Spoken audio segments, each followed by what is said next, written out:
Block 1.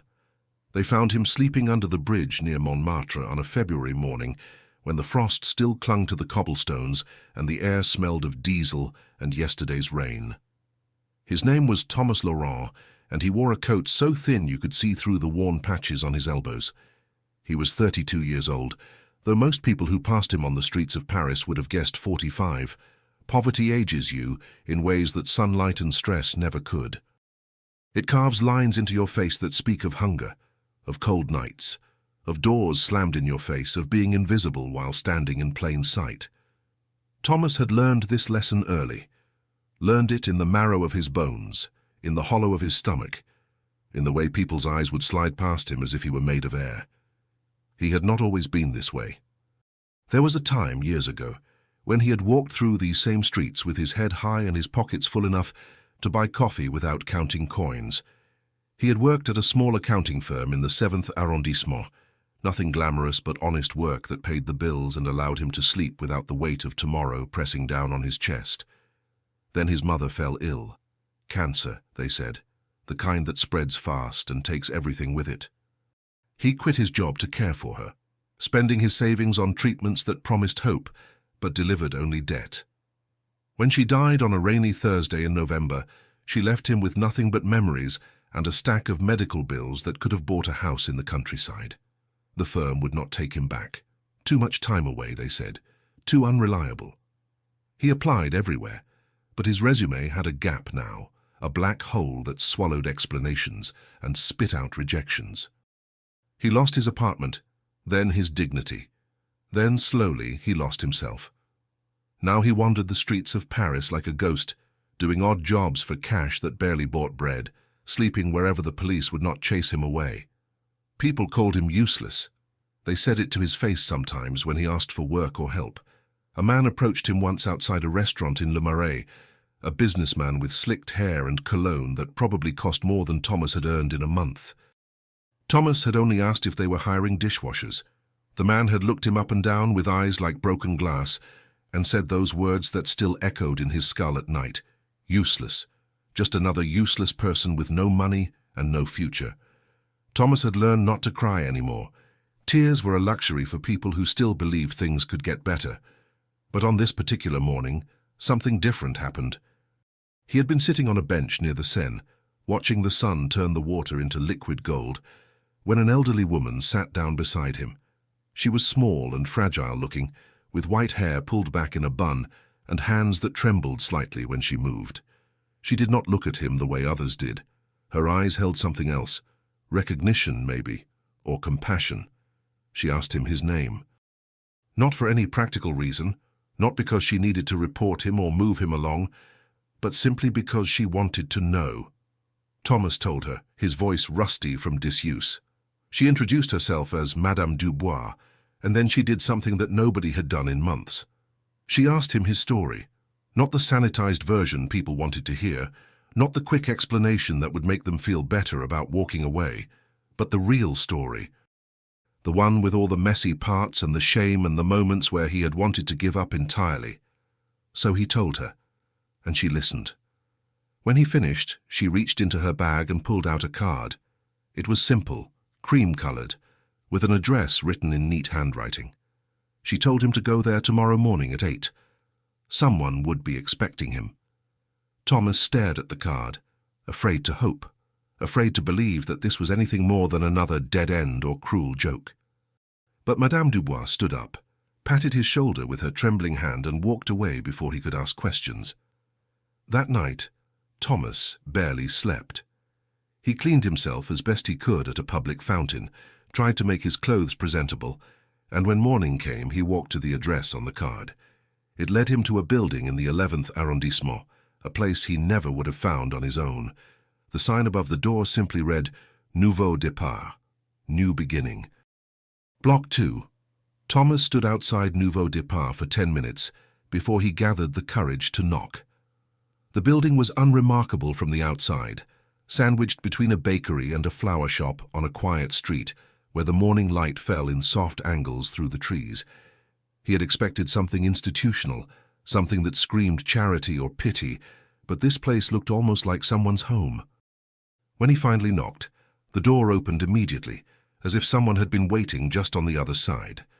A woman in her 40s with kind eyes and a warm smile greeted him.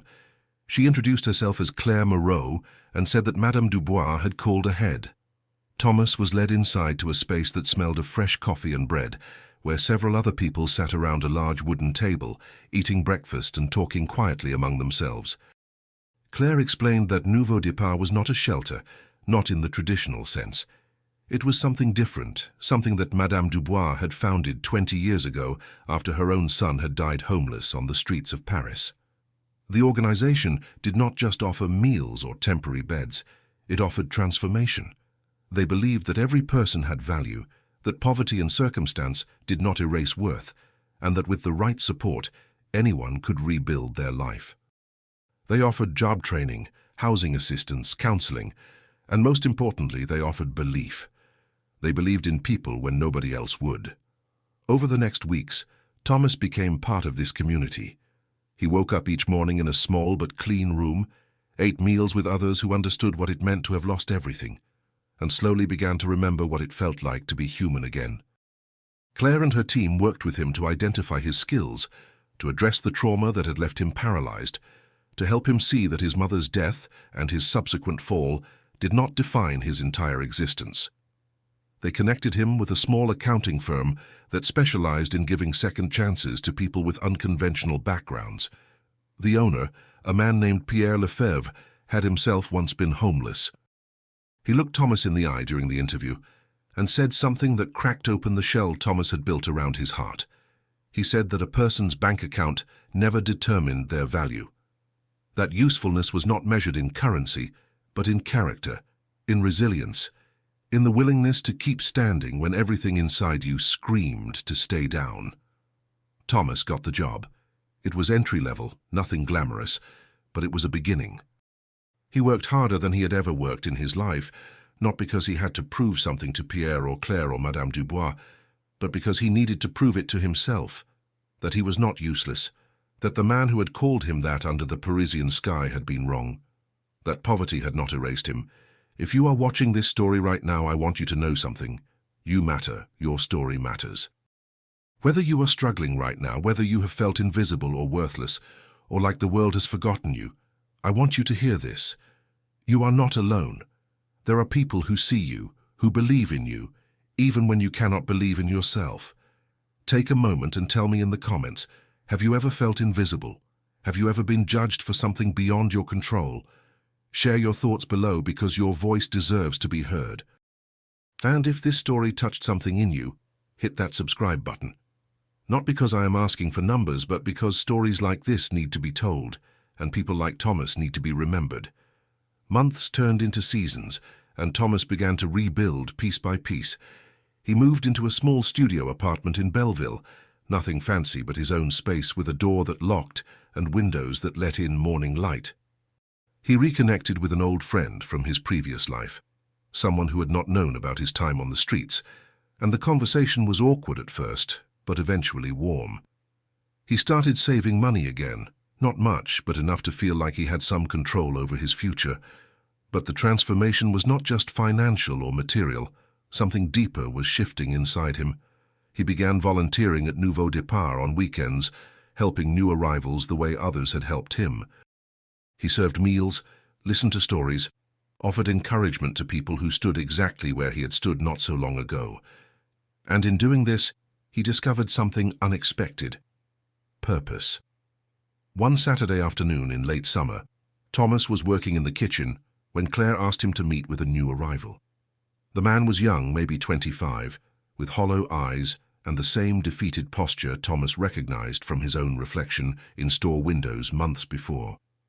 His name was Julien Carpentier, and he had been living on the streets for 2 years after his family disowned him for reasons he did not want to discuss. Thomas sat with Julien at that same wooden table where he had first eaten breakfast months ago. He did not offer platitudes or false promises. He just told his story, the whole thing, the loss, the shame, the word that had cut him deeper than any knife. Useless. And then he told Julien what he had learned, that the word was a lie. That people who say such things are speaking from their own brokenness, their own inability to see beyond surfaces and bank accounts. That worth is inherent, not earned. That every person carries something valuable inside them, even when the world tries to convince them otherwise. Julian cried. Not the quiet, dignified tears of someone trying to maintain composure, but the deep, wrenching sobs of someone who had been holding everything in for too long. Thomas put a hand on his shoulder and said nothing, because sometimes silence is the most powerful response. But the real turning point came weeks later, in a way Thomas never could have predicted. He was walking through the Marais district on his way home from work when he saw him. The businessman, the man with the slicked hair and expensive cologne who had called him useless all those months ago. The man was standing outside the same restaurant, talking on his phone, looking irritated about something trivial. Thomas felt his heart rate spike, felt the old shame trying to crawl back up his throat. But then something shifted. He walked up to the man and waited until he finished his call. When the businessman finally noticed him, there was no recognition in his eyes. Thomas was clean now, well-dressed, no longer invisible. Thomas spoke calmly. He reminded the man of their encounter, of the word he had used, of the judgment he had passed. The businessman looked uncomfortable, defensive, started to make excuses. But Thomas did not let him finish. He said that he was not there for an apology. He was there to say thank you, because that word, as much as it had hurt, had also become fuel. It had pushed him to prove that worth is not conditional, that human value cannot be measured in currency or status. The businessman stared at him, speechless. Thomas smiled, not with bitterness but with something close to peace, and walked away.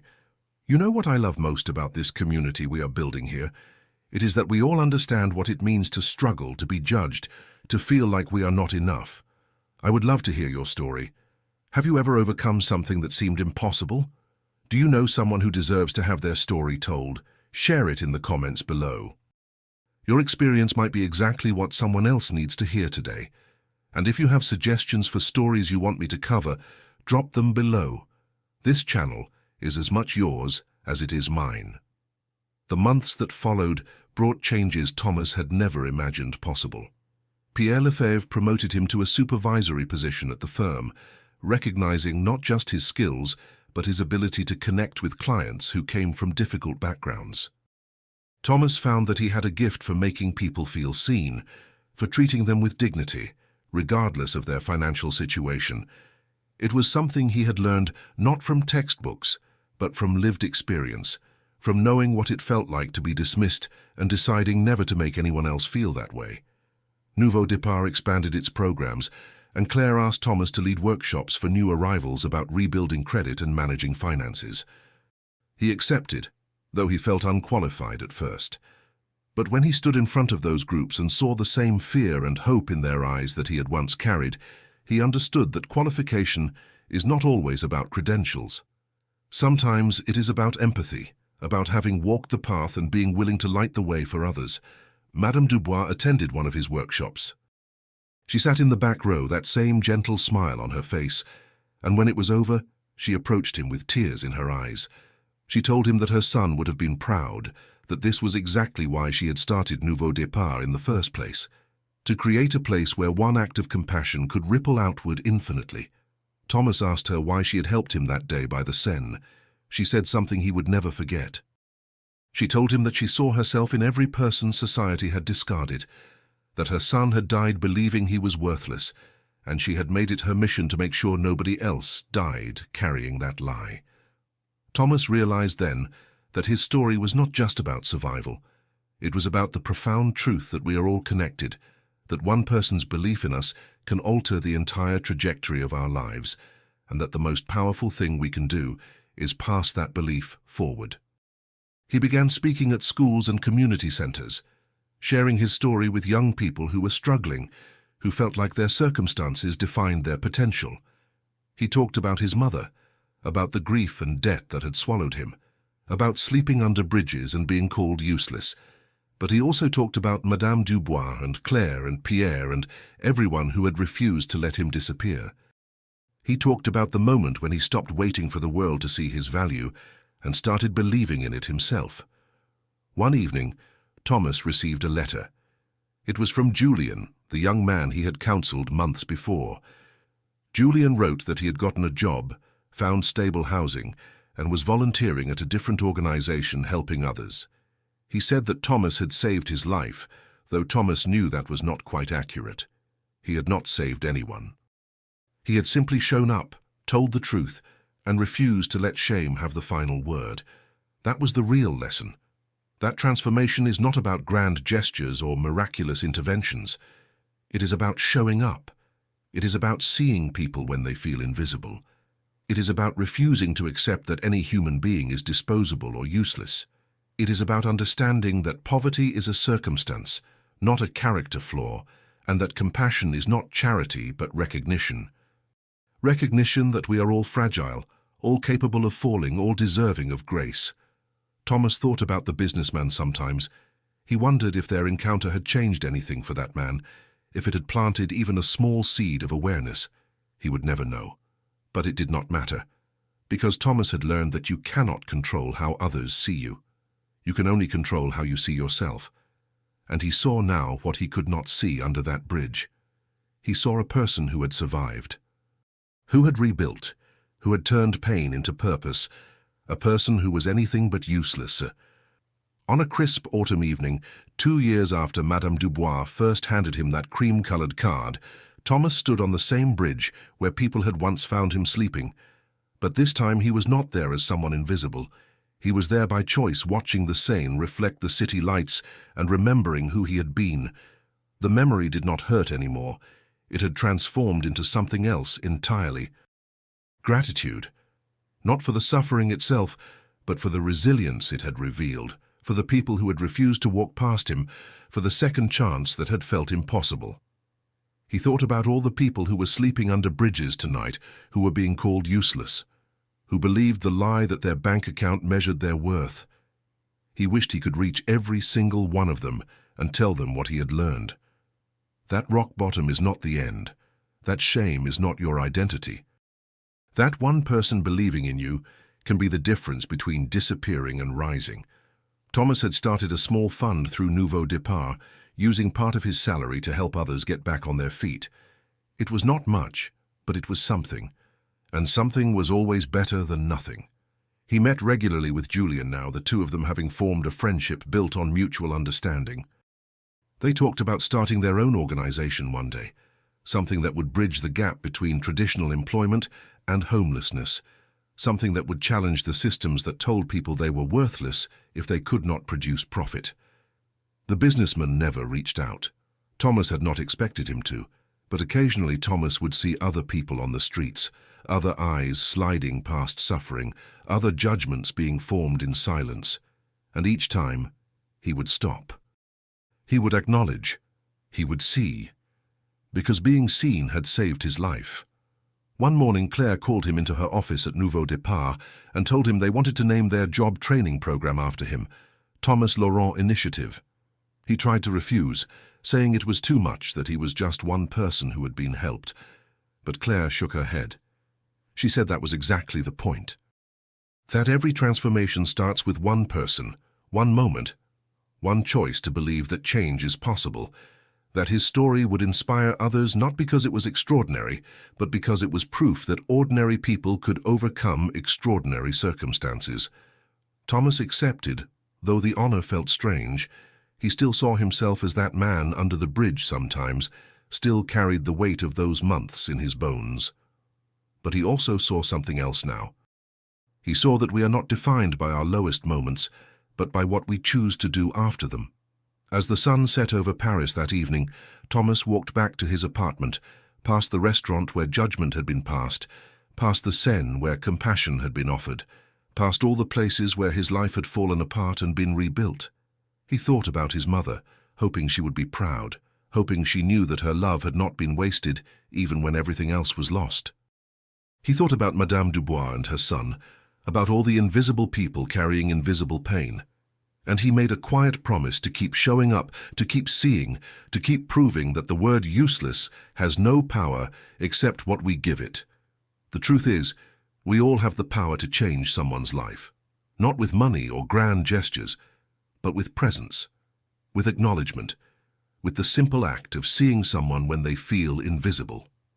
So I want to ask you something. Have you ever been in a position where one person's belief in you changed everything? Or maybe you have been that person for someone else. Tell me your story in the comments.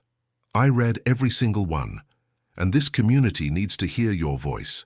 And if you know someone struggling right now, someone who feels forgotten or worthless, maybe share this story with them. Sometimes we all need to be reminded that our value is not negotiable, that circumstances do not define us, and that there is always a way forward. Thank you for being here. Thank you for listening. And remember, you are never as alone as you feel.